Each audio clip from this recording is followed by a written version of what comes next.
Hey, welcome to FCC Supporter Square, the show for fans, by fan, and about fans. It is your host, Matt Warman, and I'm here on our special year-end superfan show. Sadly, a couple of our fans, life gets in the way. We had a couple of people with life events. Josh was signed on as always, but had a life event. He's getting a new job, so he has to work, and my partner in crime had to do on call, even though he asked for the day off. Life gets in the way. I have some sad news to report in Brigade Land. Our OG capo, Gus Schlomer, his mom passed away from a battle with cancer. It's I just want to give a shout out to Gus. All of us in Brigade Land are thinking of him. Like I said, life gets in the way, and there's no worse way to get in the way than that. But that's all the fun and sad stuff. I have missed you guys, and I have two fantastic guests here to start talking. So I have Boston Brazzell and Alex Nicolson. Say hello. Hello. Hey, glad to be here. I have some exciting news. Boston may hate me, but I'm breaking this here for my tens of fans. We were in talks with Cincinnati Soccer Talk, and after some extended negotiations, I have an undisclosed transfer fee, but my new secondary co-host will be Boston Brazzell. When life doesn't get in the way, Boston will be joining us this season for future podcasts. So do you have anything to say about that? I'm making sure my agent gets beers included if this deal fully goes through. I think it's in the writer. We want to make sure that you're happy and comfortable. There is a lot less prep, so I hope you don't mind not having to look things up, because we don't. I don't think you've listened to our show for a while. I don't think you've listened to mine either. I'm still not being paid, right? Yes. Okay. That was in your contract. Okay. I just want to make sure. So, with all that fun stuff out of the way, we finished sadly in PKs in the best of three. Kind of highlighted the tail end of our season was the inability to score. I believe that's why our transfer fee of $15 million for our new striker occurred. But it's very strange. And do you guys think, because FC Cincinnati, Columbus, and Miami all lost in the first round, that they will change the playoff format? I mean, did anybody love the way it was to begin with? I don't know that. Maybe they changed it because of that. Maybe they would have changed it anyway. I don't know. It was such an odd format. Like, does any sport have that format where you're top heavy in the first round and then it thins out? It's usually the other way around. Here's the crazy thing. I'm pretty sure that the whole home, away thing it used to be, then it switched to everything goes best. And now we're back to a best of three, essentially, in the first round, is supposed to prevent the best seed from getting knocked out. And it kind of worked last year, because you had a couple of the teams that had to go to round three to prove it, but it worked out overall. FC Cincinnati last year knocked out New York Red Bulls in two. This year, we already were struggling. I think if you are an honest FCC fan, you knew this was going to be a tough playoff.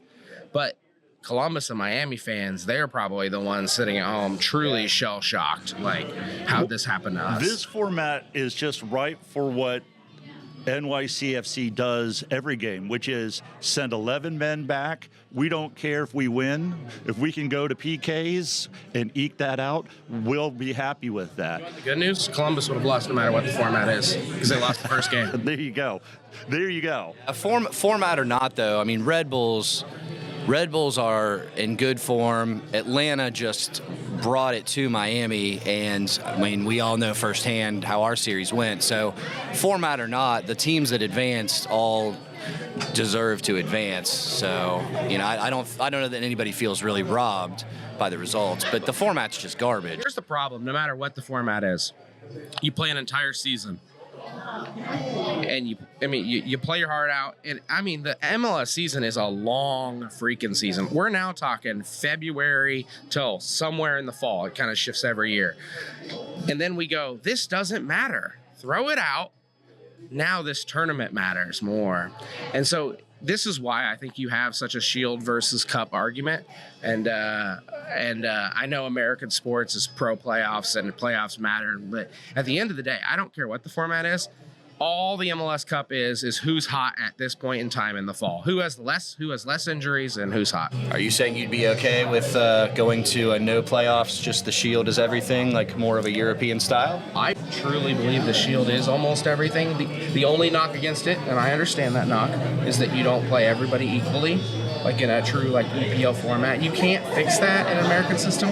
I really don't, because there's too many teams. Yeah. So you just have to admit that there's a flaw, but it's still the best method. I'm okay with there being 2 trophies. I really am. You could expand the season. I mean, if you got rid of the playoffs, you could theoretically expand the season to take up what would be the playoffs and maybe balance it a little more. But I would get rid of the playoffs, and it'll never happen in America. Here's something for you two. Because and I'm a diehard soccer fan, but I actually felt like this year was too much. We have now Open Cup coming back, Leagues Cup, MLS Cup, and a Supporter Shield. CONCACAF. How are we supposed to care about all this stuff? Yeah, it's a lot. It's a lot on my bank account too. It is very much a lot. I love when we win, but whenever we win one of those games and like come midnight, you're like, oh, my bank account gets hit. Looking at my bank account, I now realize, because my wife had said, why are we going to this game again? I said, because I opt in at the beginning of the season. Why are we going to this playoff game? Because I opt in. Oh, well, maybe we shouldn't do that. So I probably will still keep the playoffs, but I will not opt in for any of the associated cups, which that leads me into that since Miami won the Shield, and FIFA said, well, because Miami won the Shield, they get to host the World Cup or whatever, the Club World Cup. So now suddenly, when we won it, everybody said, be quiet. It doesn't matter. You don't get a star in your chest because you didn't win the playoffs.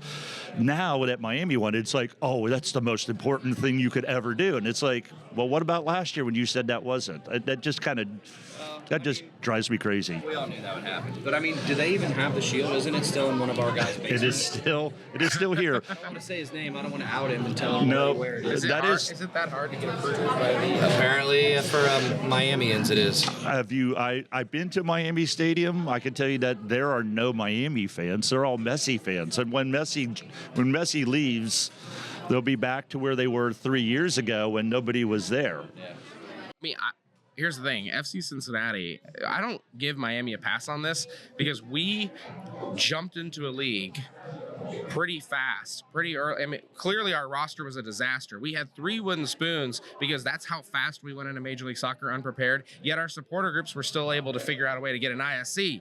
So I don't give a Miami supporter groups a pass on not having that Shield. No. Yeah. That's okay, because we're going to win it this year. So that leads us to our silly season pieces. So we did sign our new striker. What do you think of that? And what other signings do you see? I mean, our roster decisions I think it was a shock to everyone that Lucho was going from I'm getting a green card, I'm playing for the U.S. men's team, to I want to be in Argentina. There are rumors on what his offseason was. I'm not going to bring it up. I don't really care. I mean, if that is what happens, then he needs to fix that, and we need to give him that privacy. But we need to figure out what our post-Lucho looks like. Is that something we need to do this window? I know talks are ongoing. Is there any other player or any other position that you really want to see either bolstered or improved? I mean, I'd heard all kinds of. I won't pretend to understand, the ins and outs of TAM and GAM and all that. I leave that for Albright. But I'd heard everything from there's no way we re-sign Obi to there's no way we bring back Robinson, and hey, they're both back. So you got to wonder, are those the Obi move? Is that to shore up in case Acosta's not here? Yeah, the Acosta thing hurts. You have to hope he's here, obviously, but everything hinges on that. The fact that it hasn't moved more quickly at this point, you really have to hope he stays here. Because if he moves now, you have to wonder what we can do to fill that hole. And is it difficult to find a D mid? I mean, I love Obi. Don't get me wrong, but is it hard to find another solid D mid? Because I bring that up because before Obi showed up, did you know who he was? No. No, and honestly, I don't think Junior Mourinho was playing in that spot before. It was all that bad. In fact, one of the critiques Acosta has was cutting him because they were really good friends. So I'm with you. Financially, we don't have to be compliant until early spring or late winter. So we can kind of have whatever we want on the roster right now and then let Albright figure it out. So don't get too freaked out if you're sitting there and you're wondering how on earth we can afford. We currently have Barry Hall. We currently have Orshado and Acosta and Miles Robinson. I get that you're like head spinning if you're one of those people that tracks the roster and you're like, how could we do all this? Here's the cool thing, though, if you're an FC Cincinnati fan. Acosta's on. He's got 2 more years. And FC Cincinnati has to make, if he really wants to play in Argentina or he really wants to play somewhere else, it has to make sense. If not, he's due back here. And if he doesn't show, at least Albright gets a whole pile of money back that he can then go do something with. So the downside is we love Acosta. We want him back. But worst case scenario, if you're an FCC fan, FCC's got all the cards. Yeah.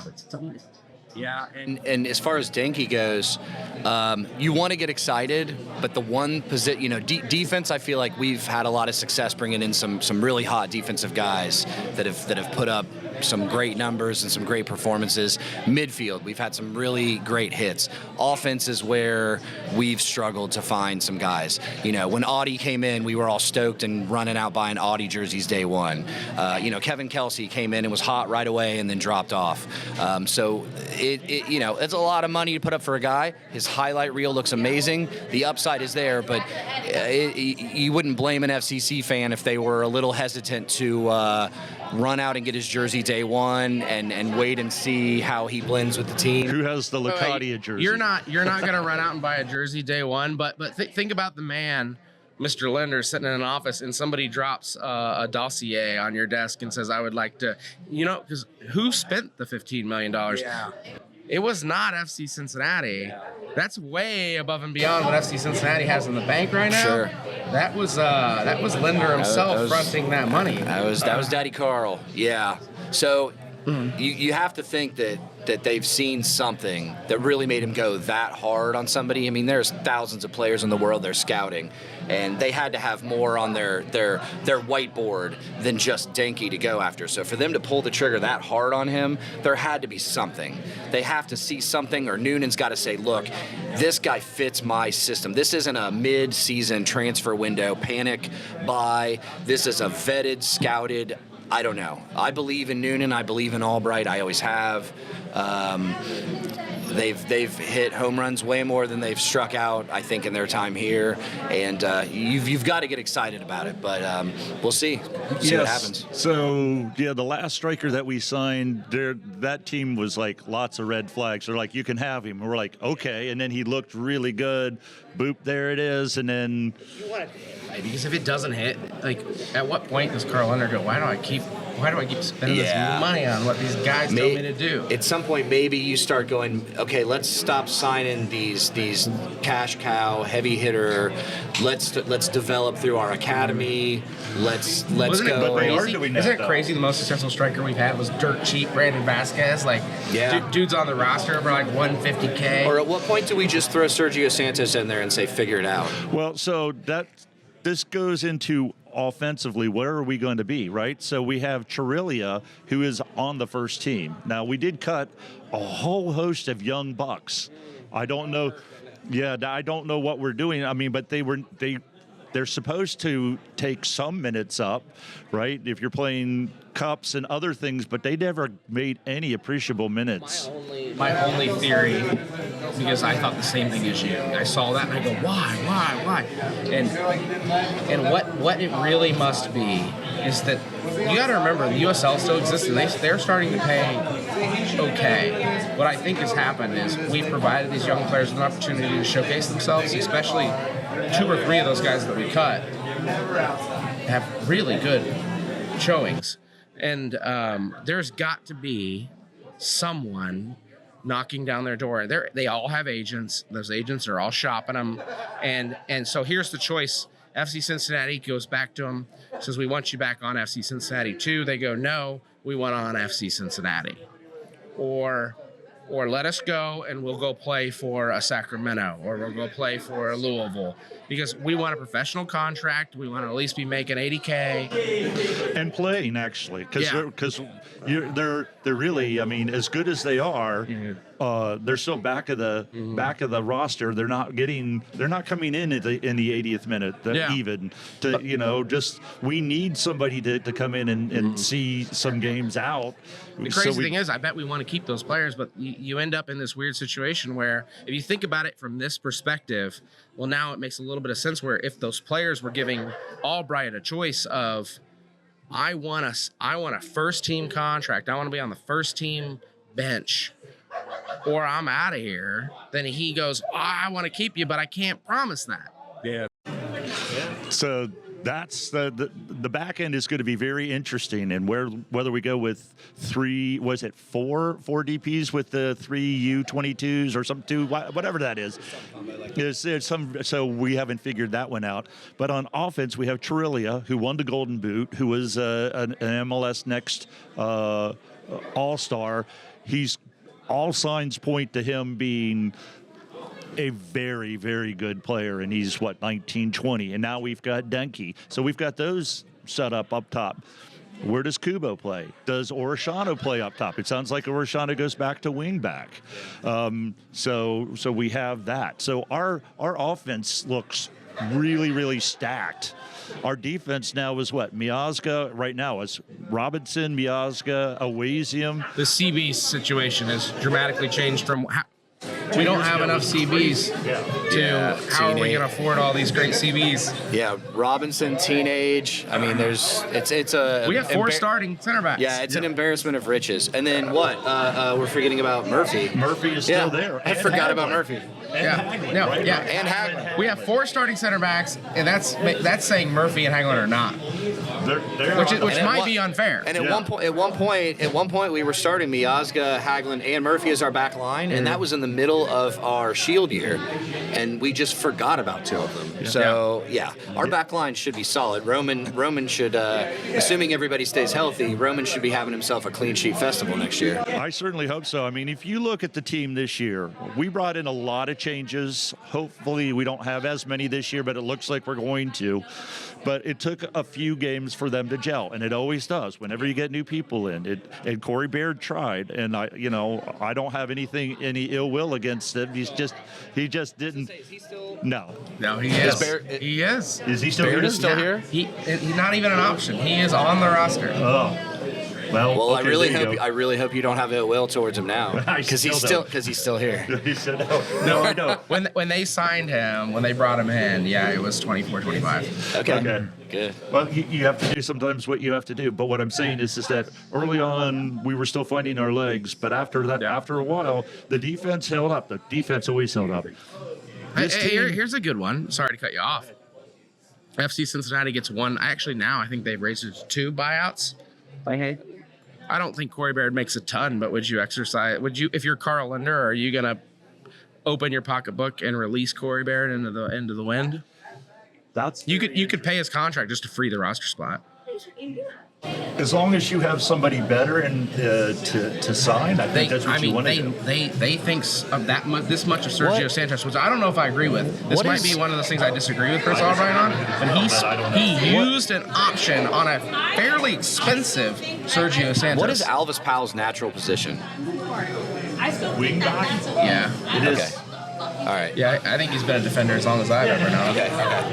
That was the problem when he was here the first time. Yeah. Is that he was a wing back, but we were playing a back four, and he kept trying to go You're up the confused pitch. because he always tries a moonshot at least once a game. He does. We always joke because it's like when if we're down 2-1, we're down 2-0, and it's like nothing's working and we're stale. It always felt like Noonan would put Santos and Powell and sub them in and just go, guys, go in there and just mess stuff up. Just go in there and just play as reckless as you possibly can. And the funniest part was, it worked so many times where they would just play the most reckless brand of soccer you've ever seen. But how often did it work? Where we were playing this just controlled, tame, pass it, don't lose possession, and it just wasn't working. The other team had us figured out, but you can't figure out Powell and Santos. There's no figuring them out because they don't even have them figured out. They don't figure themselves out. There's no figuring out The Sergio day Santos. Alvis Powell finally lands his rocket that always goes over the goal. Though. Yeah.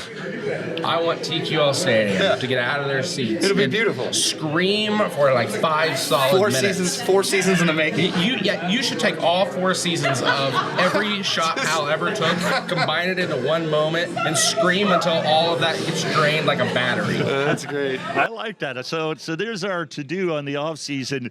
If and when, and I'm hoping that it is when, Powell scores this year, that we have to come up with something really special, because I know he's been trying so hard because he hasn't scored in like 3 or 4 years. He wants to score. He so desperately wants to score. He's had so many chances to score, and he keeps, well, it is what it is. So we have that. So we talked about defense. We've talked about offense, the midfield. What do we do? So, let me table Lucho for a second. We had Buka, who played. Poor Buka. Nobody like ever talks about 8,000 Buka. minutes. Buka never gets talked. He's like the quietest player on the team. Like he never gets talked about, which is good. I mean, he never really has the fantastic play that gets talked about, but he also never has the play that loses you the game. Like, he's just a solid player out there that you can always depend on. But he never gets discussed in any podcasts or any shows or anything. Buka's just out there doing the work, and he never gets talked about. He's like a ref, right? When a really good ref, you don't talk about you don't him. notice You don't him. hear about, did you see him blow that call? No, a good ref is like that. Buka is the guy who makes the pass that makes the pass to score the goal. So you don't think about his pass because it's not flashy, but it's the key pass that you need to have Lucho open up and find his options and either shoot or score, or pass off and have somebody else score. That's what he does, and he's got like 8,000 minutes, and you grind him to a nub. I don't know how he's still standing for the amount of miles and amount of minutes that he put in. Do we need a backup for him? Obviously, and then now untabled, what do we do with Acosta if he goes? Who do we look replace for? Lucho Acosta? You can't replace Lucho Acosta. You will, but if you expect whoever Lucho Acosta's replacement to be Lucho Acosta, then you set yourself up for a season of disappointment. Our entire identity, like if you look at FC Cincinnati, what season are we in now as a franchise? 8 or 9? It'll be 10. 10? Are we at 10? So, okay, USL days, MLS days, our entire success as an MLS franchise has come almost entirely surrounding the stellar play of Acosta. When Acosta's in there, we've succeeded. When he's been out, we've struggled. So to even think about how do you replace Acosta, and I know we're a city and a franchise and a team, and we are more than one person, but that question is heavy. That is tough. That's why you guys are here. That's why I'm buying you the free beer, is so you guys can answer that question for me. Because, yes, all right, he's a two-time, best 11, nearly a two-time two-time All-Star MVP. Yeah, a two-time All-Star captain. Yeah, it's two-time All-Star game captain. There's only one position FC Cincinnati has successfully replaced superstar for superstar. Do you know what I'm talking about? Because it's Barrial, in my opinion, it's Barrial for Orishano. Yeah. The chances of doing a Barrial for Orishano swap is so unlikely because we know we have another one from that season. We have a Vasquez to blank, still yet to be determined. A Brunnerton, nobody. But we can't. The problem is we don't even just need filler though. Like we can't. He creates. He's the creator. He's the point guard. We get stale when we're playing good. It's because Acosta creates. And yes, he dribbles in there and screws up and turns it over 4 out of 5 times. But that 5th time, he's the one that creates the goal. Without him, we get stagnant. Everybody remembers that Charlotte game, right? It's the greatest goal I've ever. It's the greatest thing I've ever witnessed with my own eyes. So amazing. I'll never forget it. He dribbled it right into my face, and I'll never forget it. My guess is the plan was 2 more years with Lucho, and then hand the keys off to Jimenez, because he is definitely the heir apparent. Now he's only a young kid. He's like 16, but yeah, he's still on the first squad. There's a lot of growing up to do. There's a lot of maturity to do, but it's possible. I'll tell you my theory. If Acosta's really gone, I honestly do not believe we will have somebody as good as Acosta playing for this team, and I'm setting myself up for that expectation now, so that I am not miserable all year long. But I still think there's a way to be a top 4 or 5 team in the Eastern Conference, and that is that you just spent $15 million in this forward. Instead of building a team entirely around Acosta and his style, you now build a team entirely around your $15 million transfer fee man. Sure. Which is what I think you need to do, because sometimes Lucio isn't finding. You just minimize positions importance. An aggregate of that, and then just how solid I think our defense is, I think can get that done. Yeah. I don't know if that puts us back where we were, where we're a shoe-in contender for the Cup, but I think it keeps us relevant, and it keeps us in a season like this one where you get to the playoffs and the league just implodes.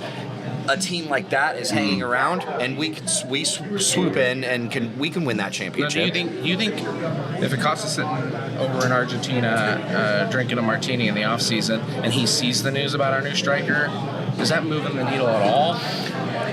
It really depends on his personal circumstances. I don't know. I don't know how much. I don't think it's a team thing. Yeah.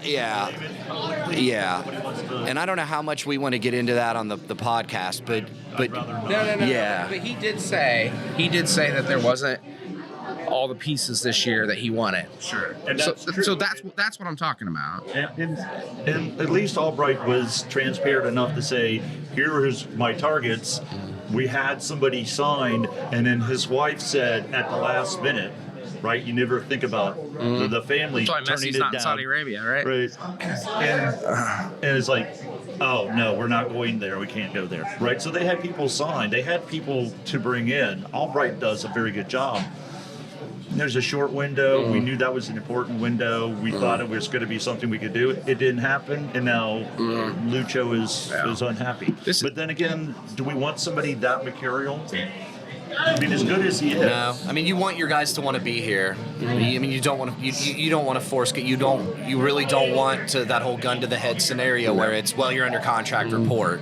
You don't want that. No, and to be honest, the whole family dynamic is very important. We've had Danny Koenig. We've had multiple players. In fact, even when Obi's a great example, FC Cincinnati has figured this out finally, thankfully, that you have to get those families over as fast as possible. These players, especially international players, just do not perform well when they are separated vast differences from family members. I mean, it's amazing how well Orishano did, because what I said, I saw Barrio. I believe that when his dad passed away, right when he signed with us, that was crazy. Barrio, his first year, showed flashes of brilliance, and then went away. And then coaching changes and whatnot. But it takes, you got to remember, they're 20, 21, 22 years old. They probably haven't been out of the country or not very much.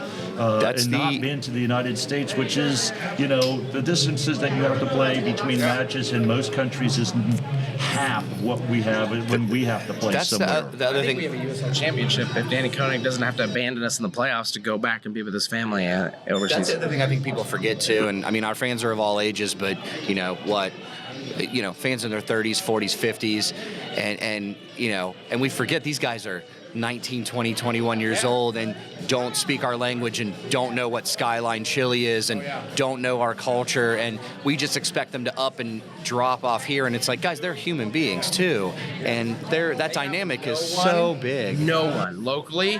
Your wife's, you have to pick up you go to practice, you come back to the FCC provided apartment, you pick up your phone, you call your family, call your mom, call your spouse, call your kids, talk to them for a little bit, go to bed, go to the next. How long do you want to do that? We've all done business trips where I think that's why Cincinnati is such.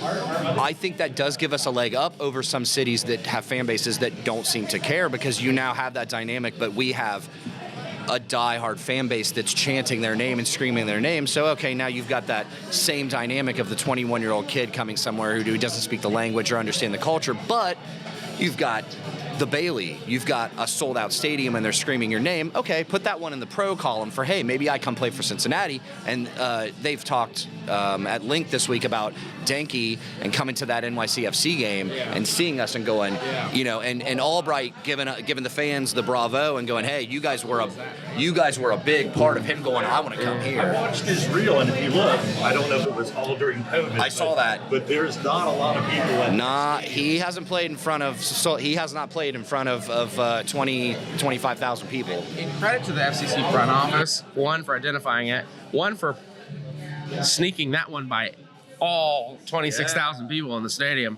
But they've actually improved a lot, I would say, in the last 3 years of making sure that the club has translators for each language that these players speak, and then they have an entire team dedicated to getting families over here. And I kid you not, there are still at least 60% of the MLS teams that do not put that level of effort in. Really? And as long as you are doing those types of things, I don't care if they're an operational cost and they lose you money there's no way having a translator on staff is a good financial decision. I know I'm an accountant, but it matters so much more when it's this time of year, when all of us FC Cincinnati fans want us to recruit talent. That stuff is the stuff that matters. And given the other sports team in this town, it's always nice to hear that we have a team that's going the extra mile to get the person that we need. I mean, think about it. Obi probably talked with Awaziem and Hadabi, and it's like that whole little Nigerian defensive corner. They could all speak their own language on, real quick to do that, because there's probably not. And there are some Nigerians in our league, but having them comfortable, but also communicating, because they came in on short notice, so they're going to gel a whole lot. So the fact remains still. If you were Albright and you're not, and you have a blank check, how do you replace Acosta? With who?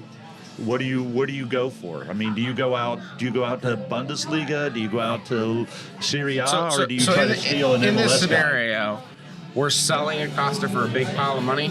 Let's say yes. Okay.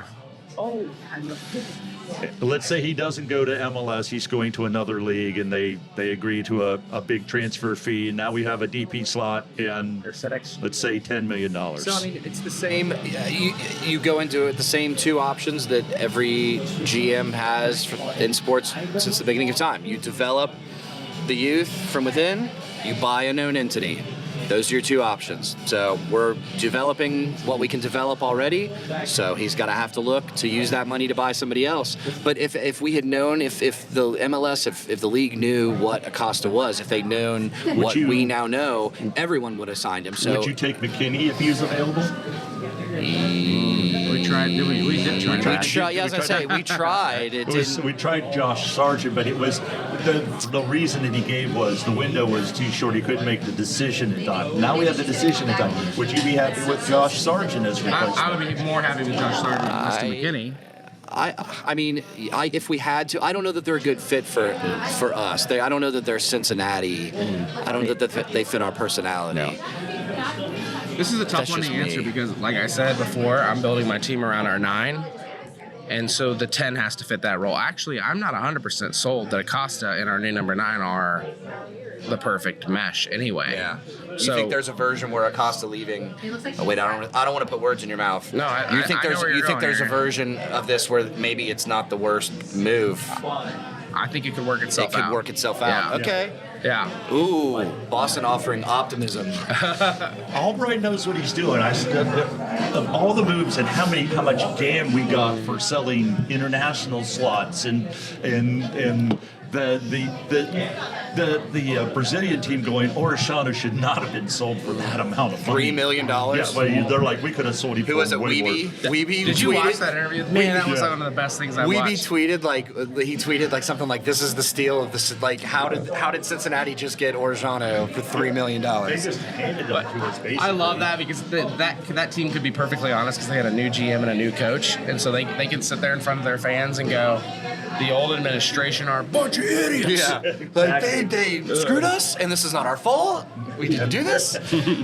We didn't even talk about it yet, and I would just like kudos for not mentioning his name 400 times already. Anybody that knows me knows I have a mild, unhealthy obsession with Alvaro Barreal. What do we get? I'm not going to sit here and try to sell that he's coming back. I know he's not coming back. I get it. I get it. There's a 10% chance. I've been told it's less than 5%. You're probably right. I accept my fate. But my hope what is do we adding get? 5. But what do we didn't talk about? What do we get for him though? Because we're looking at getting some money for him, right? I don't know. That's the point. We should get some money. You just opened up a huge can of worms. Okay. Is he injured? I don't think so. Not that he's been reported. It's reported that he didn't play well last year because of a hernia. So is he still? Does that hernia still bother him? I'll take him with an injury.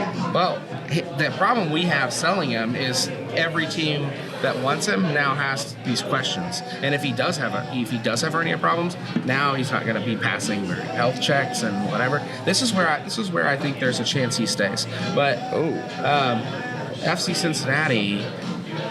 At some point, to Chris Albright, Barreal is more valuable on your team than if some team out there offering, like, let's say the most somebody will give us for him is $1.5 million. Why? Why sell him? Exactly. At that point, it's not worth it. But I mean, is it really? Everything you hear is, oh, well, his girlfriend just doesn't like it here. Is that real? Does it really come down to that? Like, really, Yes. his girlfriend just doesn't like Cincinnati? That's it. Yes. That's why I can't watch Barreal play. I don't grow a beard because my wife doesn't like it. So yes. That makes me so sad.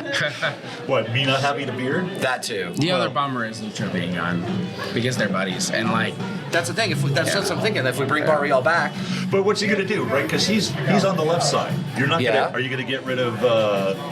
you play the him and fashion plate? him and Barreal line up in tandem, and then they just run, and then they just split at one point.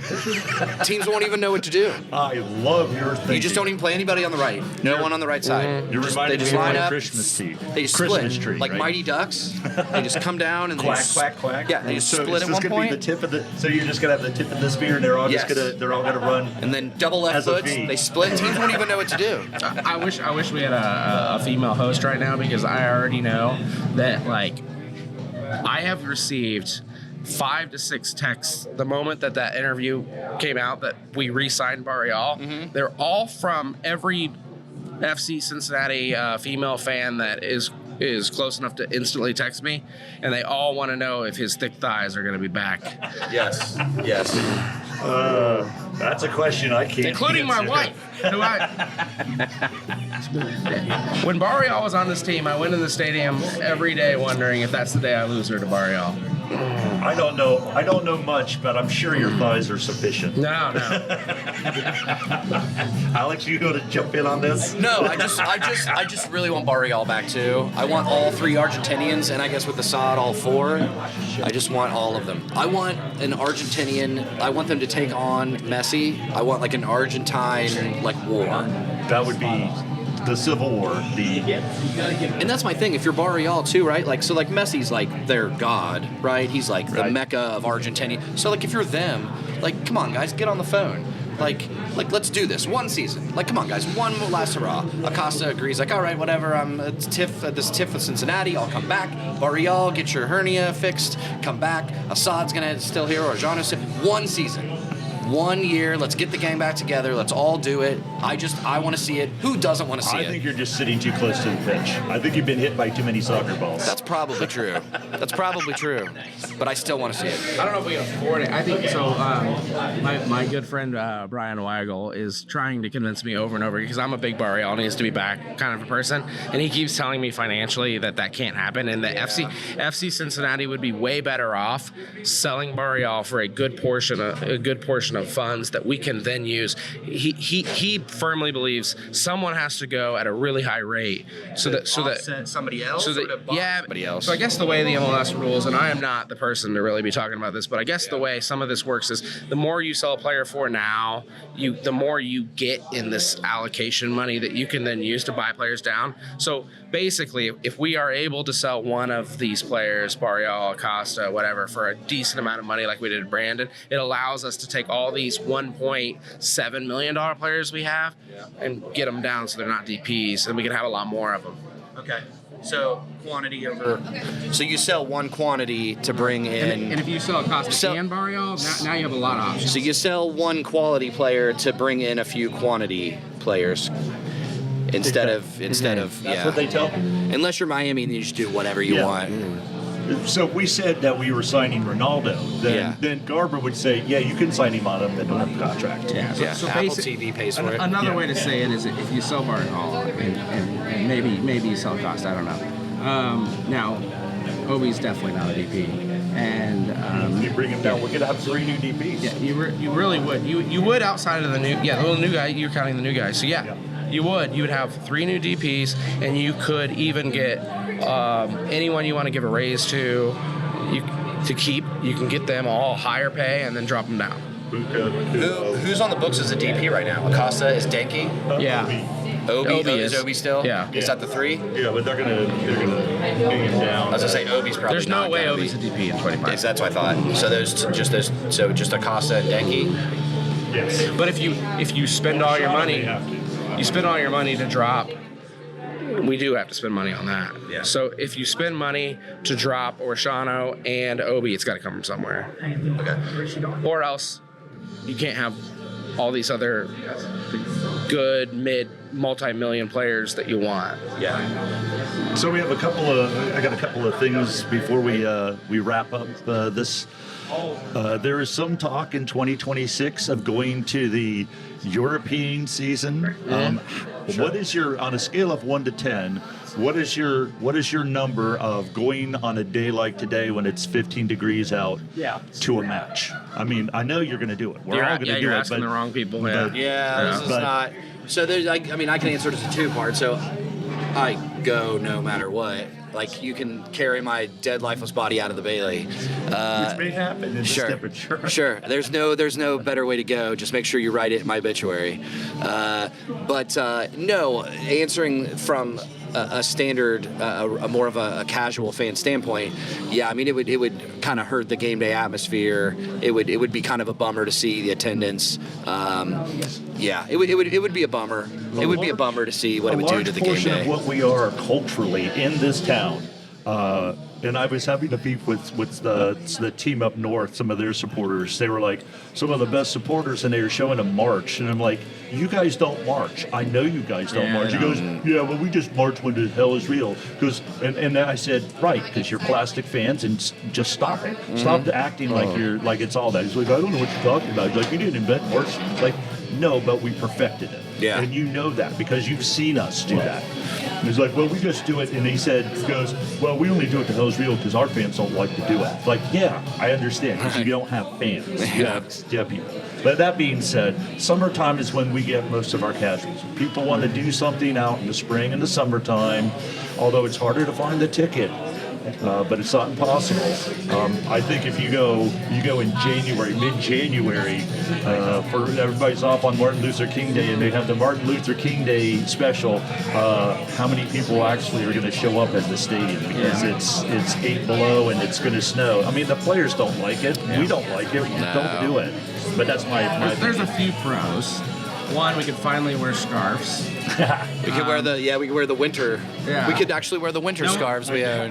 No one ever wants to wear their scarf because it's always warm. The other thing is I could finally bust out one of my 15 FC Cincinnati hoodies I also can't wear. And then the third big one is that the Bengals are always terrible by this point in time, so we can there's no worry about splitting fandoms in the city.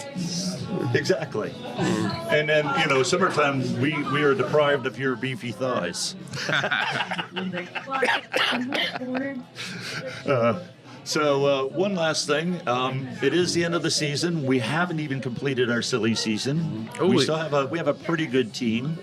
Where do you think we land this year? And let's say without Acosta, because I think with or without, however you want to do it. I'll let you guys try to figure out where do you think we land next year.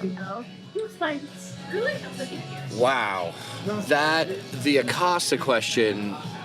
It is tough to say without Acosta. I mean, we are still a competitive team no matter what. The framework for this team is there.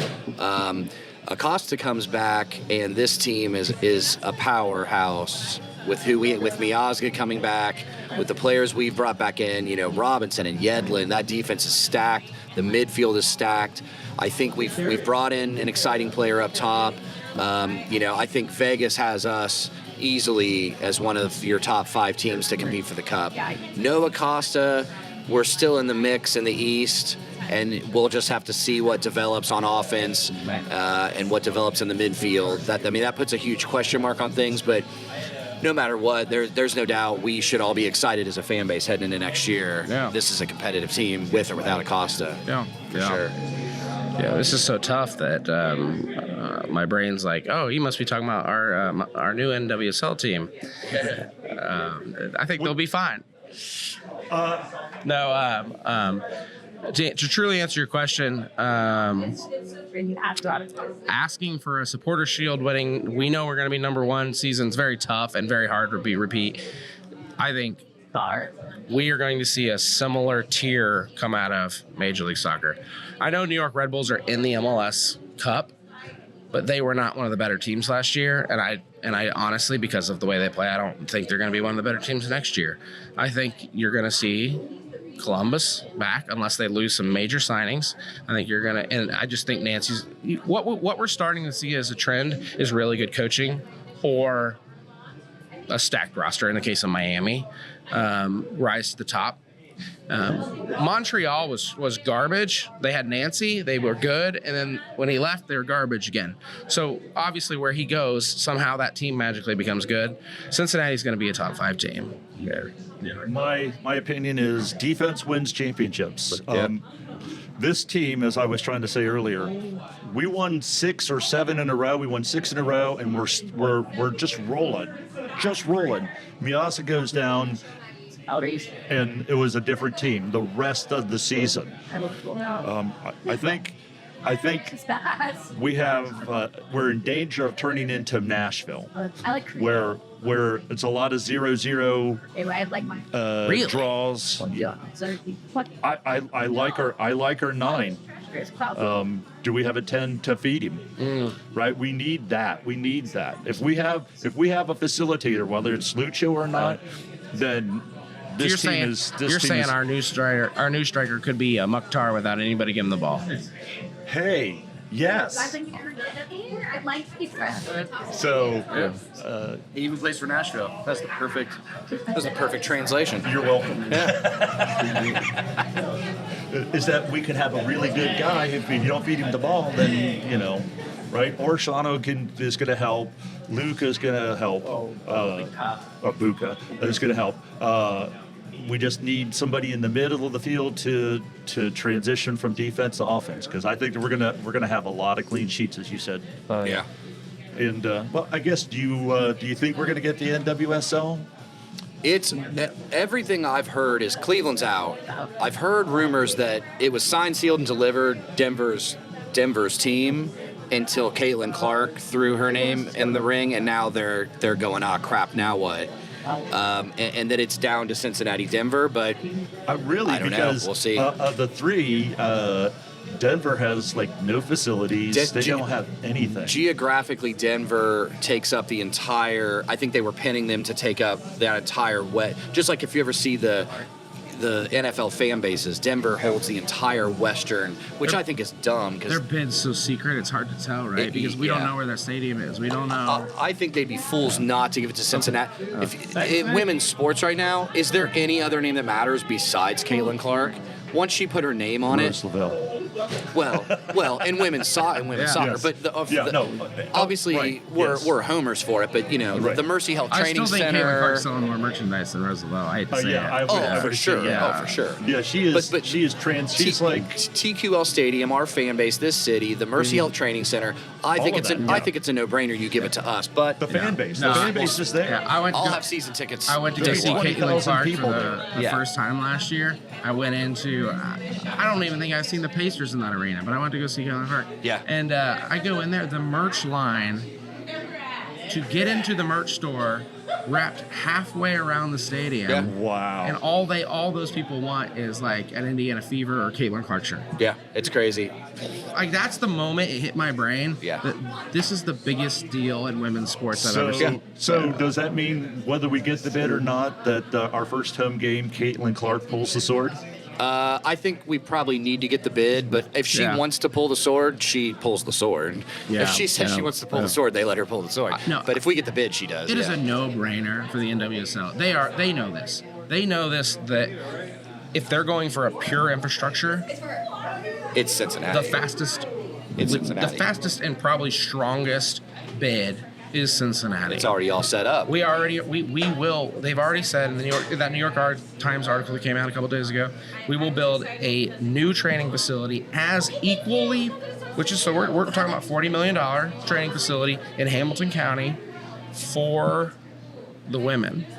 So they're gonna have a newer training facility than the men will, and then they're gonna share TQL Stadium, a $30 million stadium. And they immediately do whatever is needed to sign Rose Lavelle here. Yeah. Day one. We also have a proven track record, right? Exactly what you're talking about, of spending huge money on stars. So everything in that category lines up for NWSL. The only weak spot, and we know this because it's been reported, is that we do not want to pay as high of an expansion fee as Cleveland or Denver. So those teams, because they have a lot more weaknesses, are willing to front more money. So honestly, my opinion, if you're on an NWSL board or whatever and you're voting, and this is literally going to happen in 2 to 3 weeks, they're going to vote on dollars today or true impact to the league.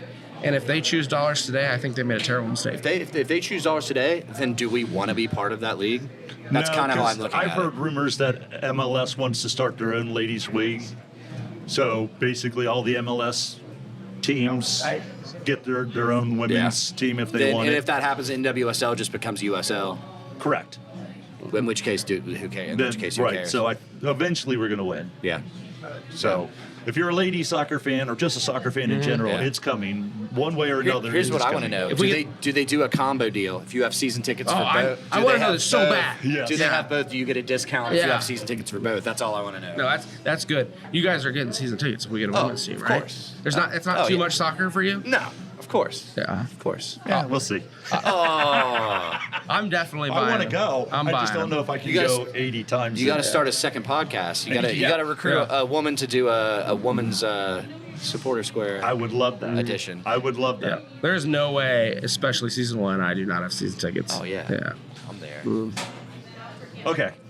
So anyhow, it is the season. It's been such a blast to see you guys. Obviously, we had some more people playing. Aaron is out of town. That's what happens on the off season. Everybody has to go do their real life things. But it's so nice to see you guys. I'm excited for some new chants, old chants, marching again, seeing you guys. In the Bailey or at the First Financial, wherever I see you, or which I call is the Capo Retirement Village. So it's been an honor to see you guys, and I'll be talking with you more. And you're always welcome to come by. And Whenever you ask. you have your 2 cents. Yeah. If I can remember where you are. I'm around. So that's all the time we have here for FCC Supporter Square. I'm so happy to be back. I'm so happy with my guests, with Boston and Alex, and we'll see you next time here